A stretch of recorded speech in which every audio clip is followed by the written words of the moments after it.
Bonjour à tous. Aujourd'hui, j'ai le plaisir de recevoir une cofondatrice d'un organisme, pas comme les autres, je dirais.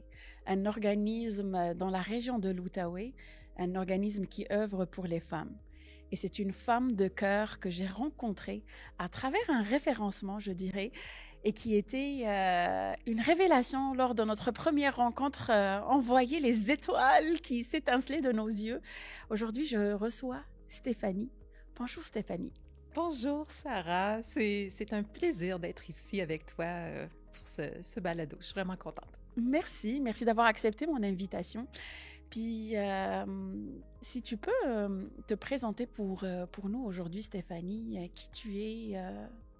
Oui. Qui est Stéphanie? Qui est Stéphanie? Oh, je me pose justement la même question.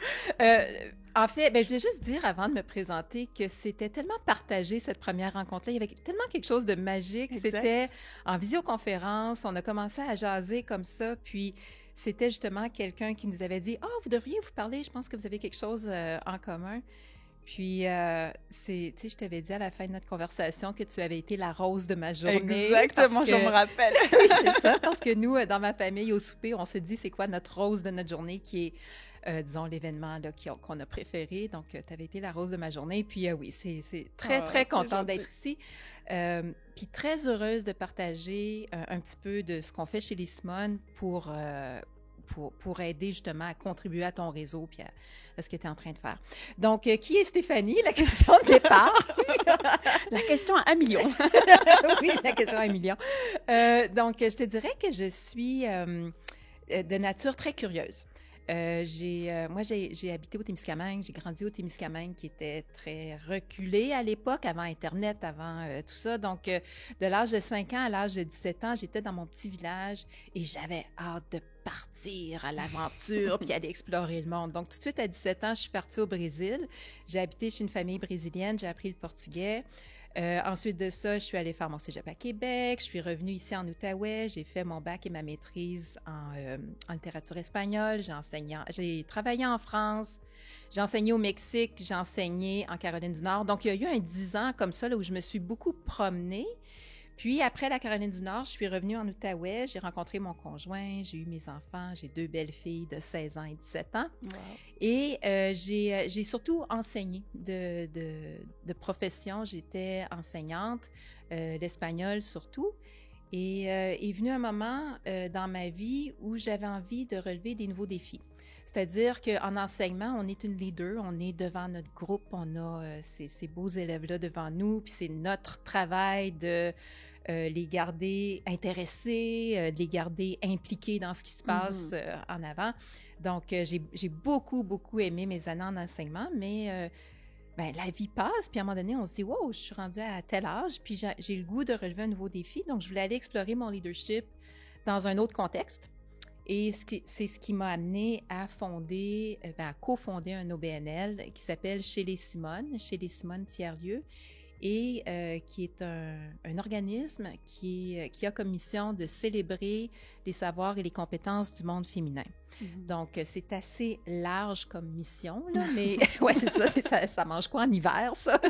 Mais concrètement, c'est qu'on fait un calendrier d'activités multidisciplinaires où on peut justement trouver des espaces de rencontre pour célébrer qui nous sommes pleinement. Nous autres, on est là pour inviter quiconque qui a envie de célébrer le monde féminin. Donc, on n'est pas là pour fermer la porte au nez à quiconque. Donc, si tu es intéressé à parler du monde féminin, valoriser les savoirs et les compétences, vous êtes les bienvenus. Intéressant. Moi, je suis partante déjà, on en a parlé. Ah oui. T'es la bienvenue quand tu veux. Merci. Puis, j'ai une question qui me passe par la tête. Aujourd'hui, tu as cofondé cet organisme.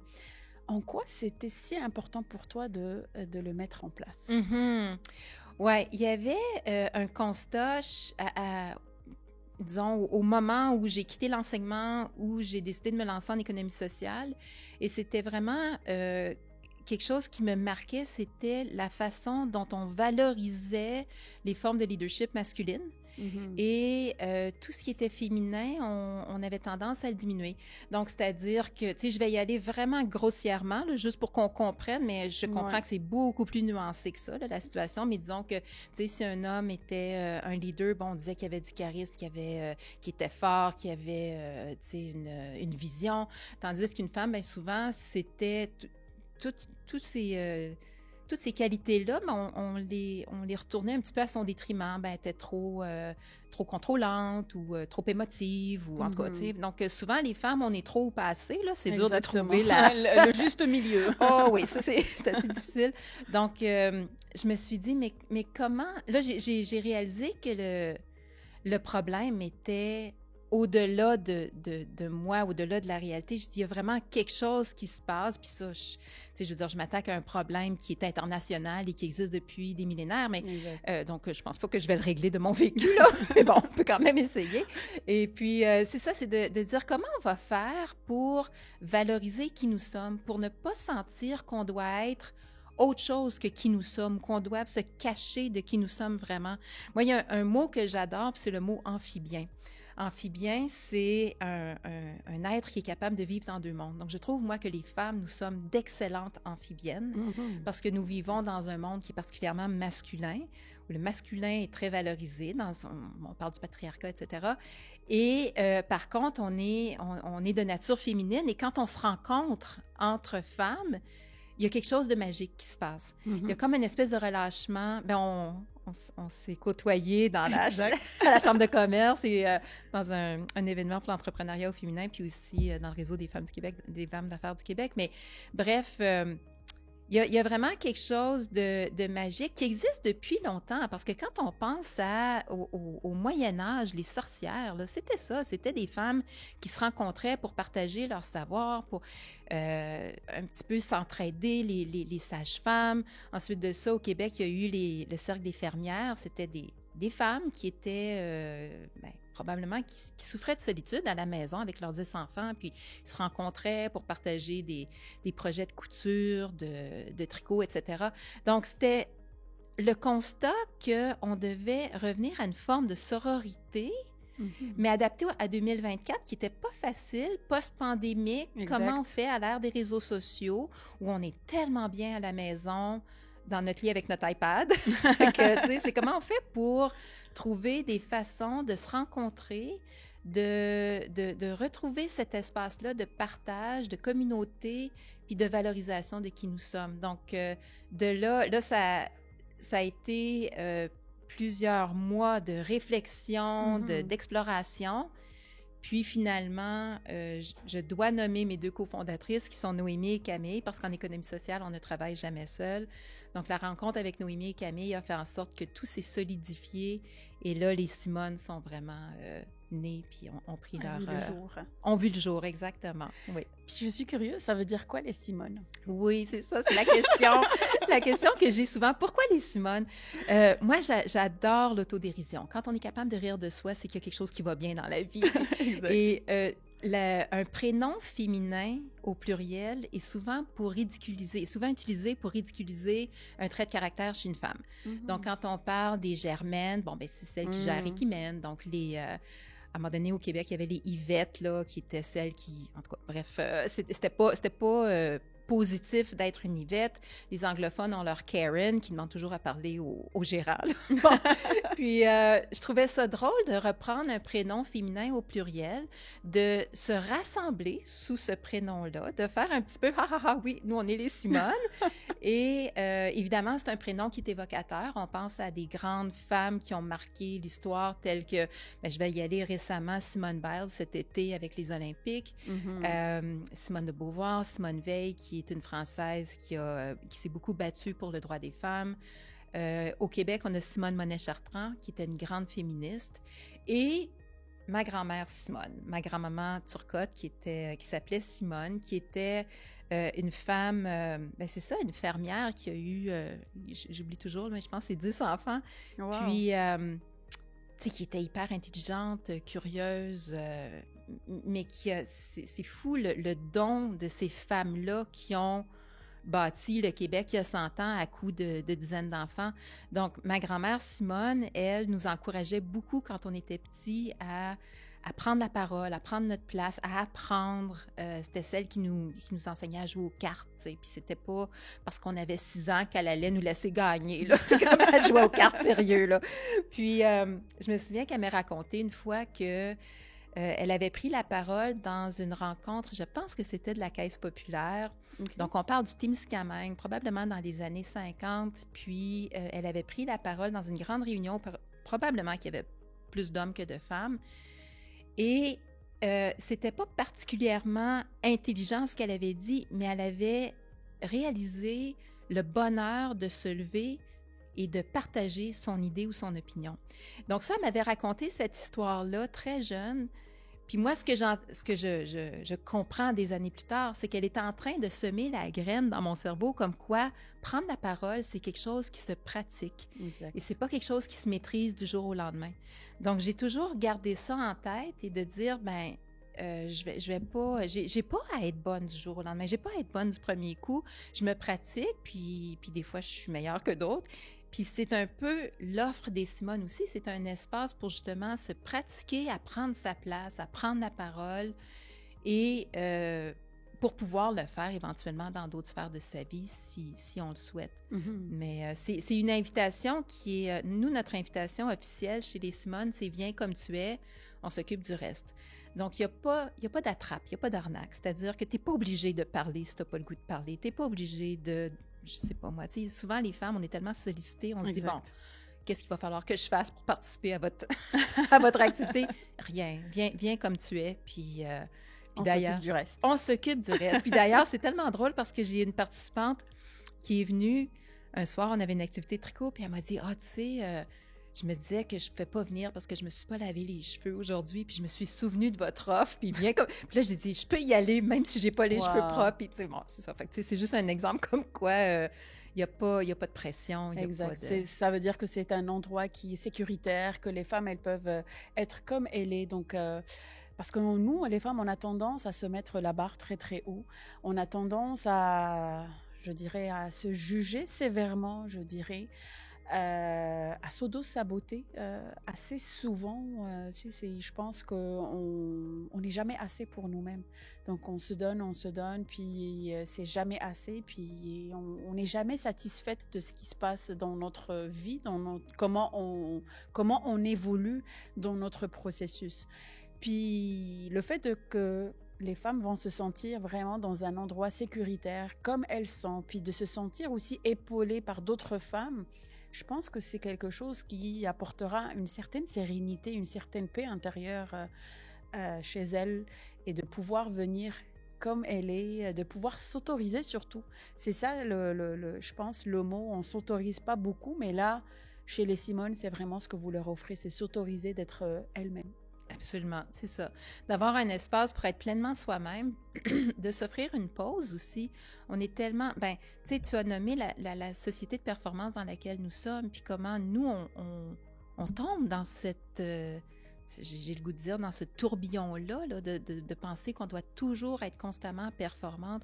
Nous, ce qu'on veut offrir, c'est un espace multigénérationnel, multiculturel, non hiérarchique, bienveillant, inclusif. Donc, de venir, pour te donner un exemple, un soir, j'ai donné, je parlais de mon atelier de tricot, moi, je tricote, mais j'aime tricoter, là, mais je suis pas dans la performance. Puis, j'ai une participante qui est venue, mais qui est tellement meilleure que moi en tricot. Puis c'était parfait.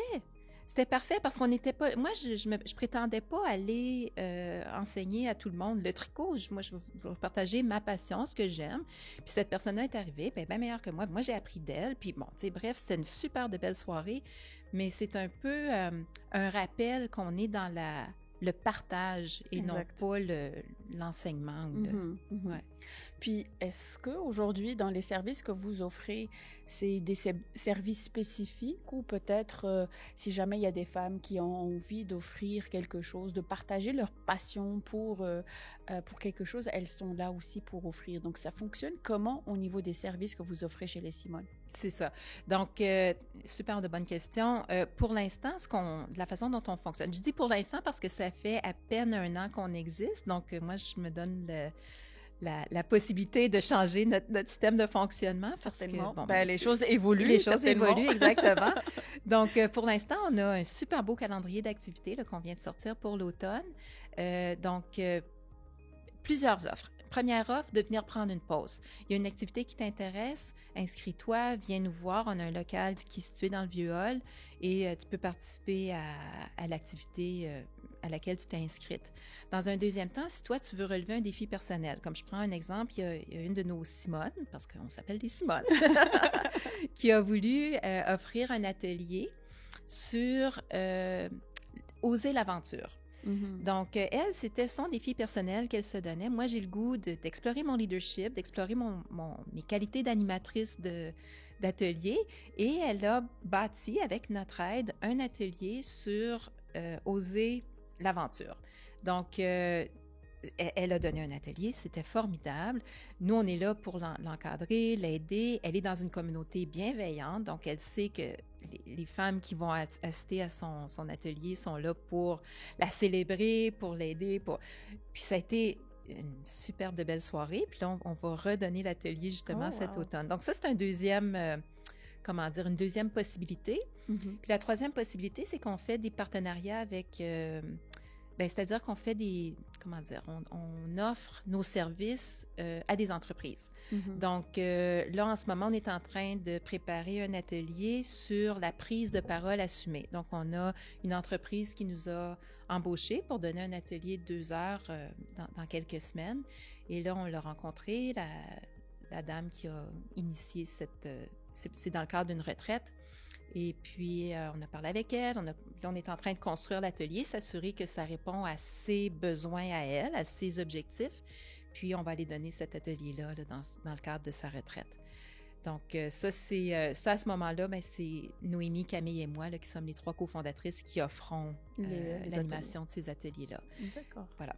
Puis ces services-là, est-ce que c'est des services offerts, des services gratuits? Est-ce qu'il y a des frais autour de ça?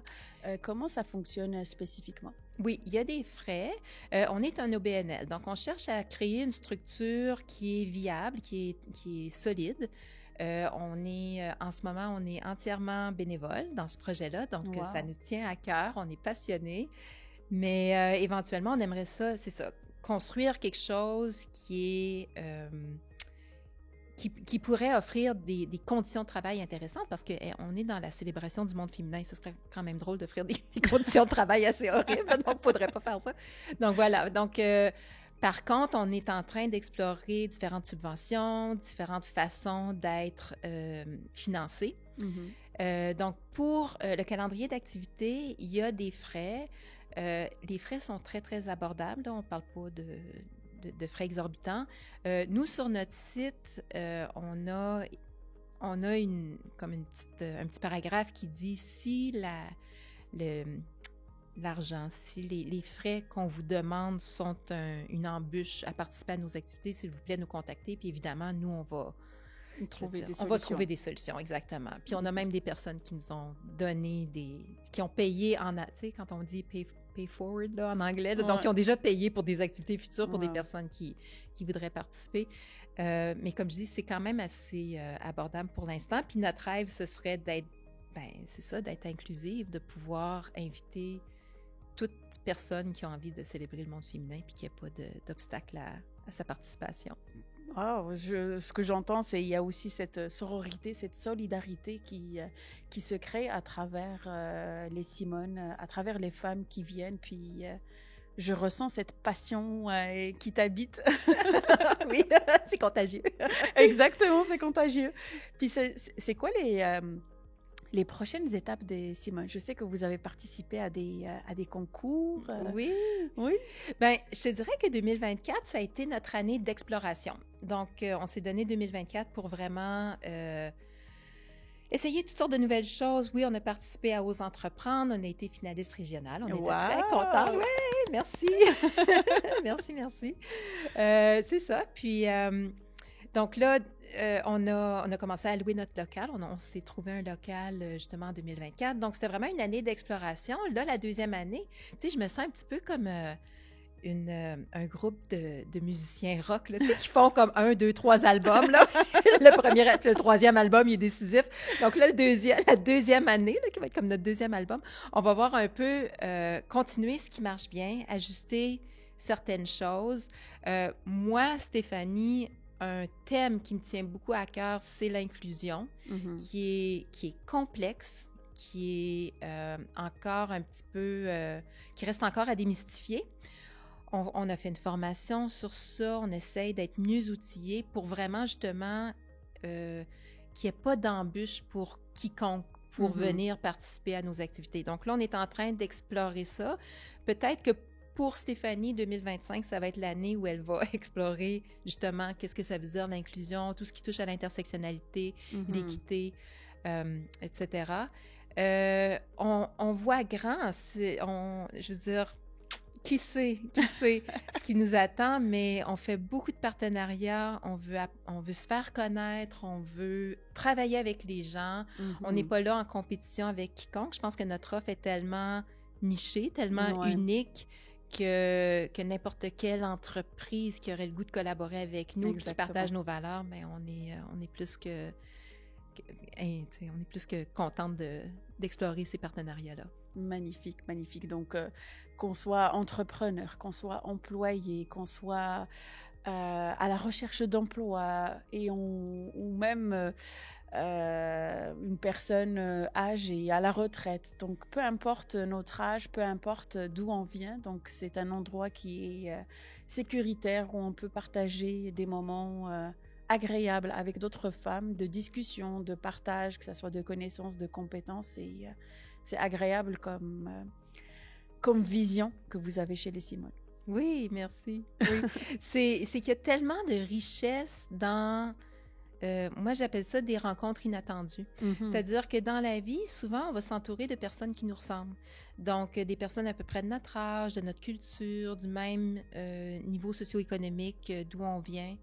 Et on a très peu... Donc, on est dans des vases clos, là. Tu sais, il n'y a pas de communication avec autre chose que qui nous sommes, finalement. Fait que ça résonne, tu sais. On parle un petit peu à une copie de nous-mêmes. Exact. Mais là, d'aller rencontrer quelqu'un qui a une histoire différente que la tienne, qui vient d'une autre génération, il y a tellement de richesse dans ça. L'autre jour, on a fait une journée de ressourcement. Puis il y avait une nouvelle maman qui est arrivée avec son petit bébé. Oh. Puis le bonheur pour ce groupe de participantes-là qui étaient là, il y avait une jeune fille qui, je pense, a 24 ans, une autre qui est pas encore grand-maman, mais qui pourrait peut-être l'être. Donc, il y avait tellement de... Intergénérationnel. Ah oui, puis la richesse de la conversation autour de ce petit bébé-là qui était là avec nous. Donc, c'est ça, puis c'est quelque chose qui, je trouve, est difficilement accessible aujourd'hui. Donc, c'est ce qu'on veut faire, c'est faciliter ces rencontres-là et valoriser justement ce réseau-là, cette communauté-là qui est tellement importante.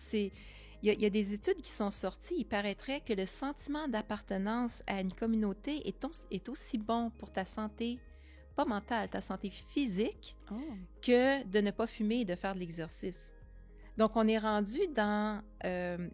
les études démontrent que ce qui a existé jadis, qui existe moins au Québec en 2024, était là pour une raison. Puis je veux dire, on est des êtres, on n'a pas survécu parce qu'on était chacun tout seul dans notre coin. Oui, c'est l'esprit de communauté. Ouais. Ben oui, si on s'est rendu aujourd'hui, c'est parce qu'il y avait des groupes qui se rassemblaient puis qui, je sais pas moi, qui partaient à la chasse ensemble ou qui allaient cultiver des terres. Fait qu'on on est fait pour vivre ensemble, on est fait pour partager. Puis voilà, donc c'est de revenir à cette essence-là du bonheur d'appartenir à une communauté. Oui, revenir à la source. Tellement, exactement, revenir à la source. Puis aujourd'hui, si on veut vous retrouver, comment on peut, où est-ce qu'on peut vous trouver? Est-ce que vous êtes sur les réseaux sociaux? Est-ce que vous avez un site web? Oui, donc on est sur les réseaux sociaux, on a un site web. Le site web, c'est chez les Simone, pas de S à la fin, .com. Ensuite de ça, on est sur Instagram, on est sur Facebook, LinkedIn et on a un beau petit local qui est situé au Rez-de-Jardin, qui est dans le secteur du Vieux-Hall, au 135 rue Eddy. Si vous connaissez la Biblioutie, le Racabessic, Horticité, ce sont nos gentils voisins. Donc, on partage, c'est ça, le Rez-de-Jardin avec eux. Puis là, on va avoir des heures d'ouverture à chaque semaine. On va être ouverte les mardis soirs de 18h à 21h. Si vous voulez venir nous voir, vous êtes les bienvenus. Oh, merci. Merci pour cette invitation, Stéphanie. Je te laisse nous donner le mot de la fin. Oh, le mot de la fin. Je vais choisir sororité. Sororité qui est un mot qui, parfois, quand j'écris sororité à mon ordinateur, on me dit que c'est une faute d'orthographe. Puis moi, je dis non, ce n'est pas une faute d'orthographe, c'est un nouveau mot qui existe et tu dois te mettre à jour. Sur ce, merci beaucoup Stéphanie d'avoir accepté cette invitation. Merci pour toutes les informations que tu nous as partagées sur les Simones. Et c'est sûr que je mettrai toutes les informations en dessus de l'épisode pour que les gens puissent vous retrouver aussi facilement. Merci Sarah, merci beaucoup de m'avoir reçue aujourd'hui. C'était un plaisir. Merci, bye bye.